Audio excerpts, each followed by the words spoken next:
едноставно некои работи кои навидом изгледаат неспоиви, може да се спојат во една целина за да се добие некоја слика.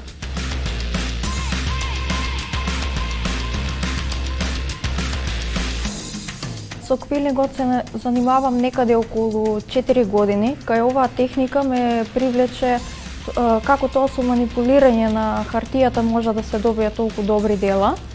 Квилингот всушност представува филигран од хартија. Тука користам лентички од хартија со различна боја и должина. Ги виткам и спревртувам на најразличен начин за да се добијат одредени форми. Подоцна тие форми испојуваме во една целина каде што може да се добие една слика. Со стрингот се занимавам точно една година. Оваа техника подразбира ковање на клинчење на дрвена подлога кои подоцна се испреплетуваат со конец во бој.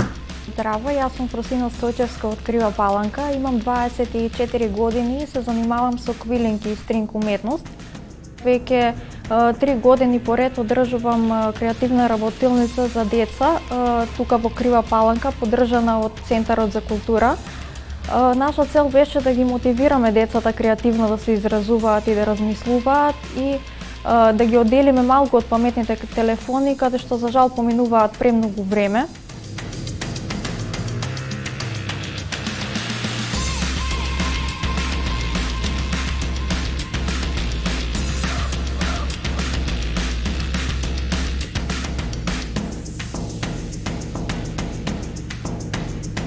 Интерес за рачните изработки има, но да биде единствен приход не можам да кажам.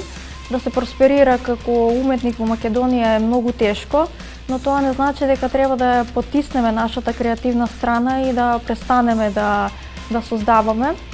Познатиот сликар Пабло Пикасо рекол дека ние не ја бираме професијата, туку таа не одбира нас и затоа треба да останеме верни и доследни за сопствените желби и таленти. Меѓутоа да не забораваме и дека уметноста се учи, но и дека 10% е талент, а 90% посветеност.